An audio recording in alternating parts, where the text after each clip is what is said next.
But first, we are following breaking news out of the Supreme Court, which has just kept in place its order blocking the Trump administration using the Alien Enemies Act to deport Venezuelan migrants. NBC News Justice reporter Reilly is here with me now. Ryan, what do we know? Yeah, so essentially the key part of this ruling is that the 24-hour period that last month some people were given before they were expected to be removed from the country is not enough. That is not adequate. In fact, they say it surely does not pass muster. They do not specify precisely how long of a warning that these individuals who are set to be deported under the Alien Enemies Act need to be given before their deportation. They say that a lower court should handle that in a speedy matter. Rather, the court should take up that issue, look at the merits of the case and decide what is an adequate amount of time. But for now, they've left everything in place in terms of the hold on the deportation of these individuals, as well as people who are in that broader class. So this holds up the Trump administration from continuing these deportations under the Alien Enemies Act, which, of course, has only been invoked typically during wartime in the past, during the War of 1812, during World War I, and during World War II. It's this very rarely used statute that then the Trump administration has then brought up. It's from the, back in the 1700s is when this came about. So this, for now, the Supreme Court is saying that that 24-hour period warning that they've been giving people to challenge that is not quite enough there. So this can be perceived as a loss for the Trump administration. Do we know how this broke down along the justices? There were two dissents here. I don't want to get I have to look back at the exact count, but I mean, this was definitely, the majority of the court finding that that this amount of time was not adequate for the warning. Basically, you need to give people more warning and give them an actual chance to contest their deportation, and that 24-hour period just wasn't enough because, remember, NBC had some reporting that this bus of migrants was actually headed towards the airport at the time of this sort of dramatic stand down as the government lawyer was actually in court in D.C. in a different matter. There was a lot of really sort of last-minute logistics that were happening as these individuals were on the way to the airport, and then that bus had to ultimately be turned around there. So for now, everything stays in place in terms of as this case works, as the lower court then will decide what is a long enough time for these individuals to be given warning before and a process to go through before these deportations happen. Ryan, could be very interesting because the White House up until this point has been very reluctant, or the president has not attacked the Supreme Court, verbally, like it has some of these lower courts. I suppose it was waiting to make sure that it got rulings that, positive rulings in the administration's view. How do you think this could play out with the administration and how it may respond? I'm checking my phone right now to see if there's been any response from the White House so far. Usually they take a little bit to talk through this before they put out a response. But what implications does this have for that clash between the executive branch and the judicial branch? Where do you see this going from here?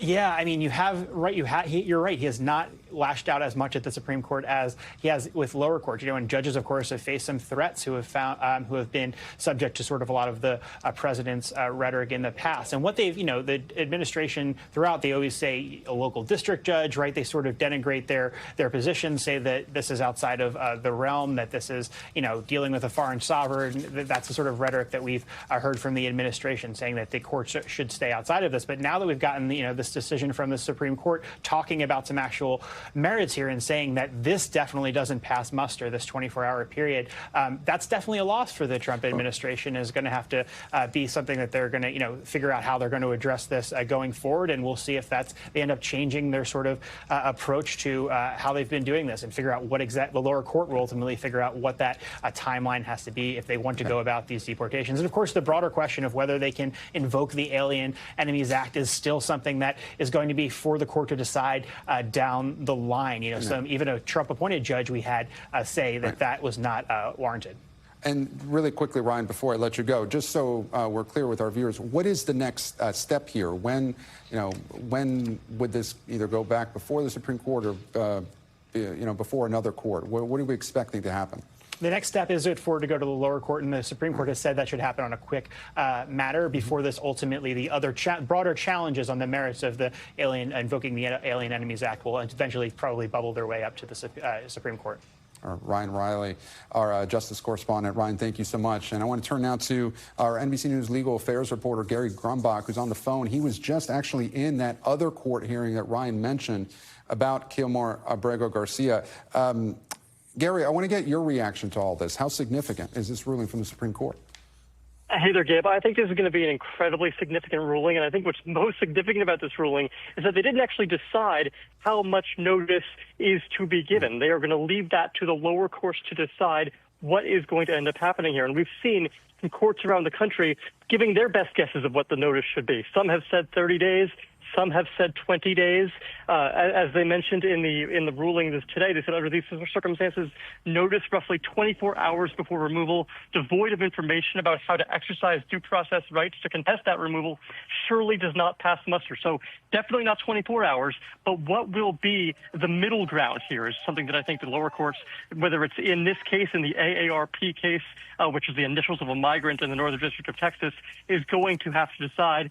Or is it going to be some other court that makes that decision? I think that is going to be up for discussion here. As we know, there are now Alien Enemies Act cases in more than a dozen different districts around the country, from D.C. to the Southern District of Texas, to the Northern District of Texas, to Colorado, red states, blue states, all deciding what is going to end up happening here. So this is a very significant ruling, one that did not necessarily impact the case where I currently am standing here at the federal courthouse here in Maryland, related to Kilmar Abrego Garcia, but one that will have a nationwide impact, as we've talked about this week alone. These nationwide injunctions, these nationwide decisions, this is something that's going to have a nationwide impact, Gabe. And Gary, you brought that up. That was actually going to be my next question, so we're clear with our viewers. The case you're at is different from this, but if you can just walk us through the case you were at today and give us the broader context of how this all fits together. Yeah, there is a lot going on here in the legal system these days. I'm here at the Kilmar Abrego hearing. This was a hearing about the government's putting forward state secrets objections to some of the discovery that Judge Paula Zenas said was going to be necessary to find out whether or not the government was obeying her order when she said she wanted the government to facilitate bringing Kilmar Abrego Garcia back to the United States. This is a long and very drawn-out, very in-the-weeds hearing about some discovery issues and whether or not things were top secret, classified, what the judge could see, what the public was able to see, and whether or not they could get to the bottom of whether the government was actually in contempt of court here. So this is something that's going to play out in the long run as this goes forward here. But what we're going to see here is this real connection between the Alien Enemies Act case nationwide and what's happening here with Kilmar Abrego Garcia as it relates to getting out of El Salvador. Gary Grumbach, live for us on the Breaking News. I want to thank you so much. Thanks for watching. Stay updated about breaking news and top stories on the NBC News app or follow us on social media.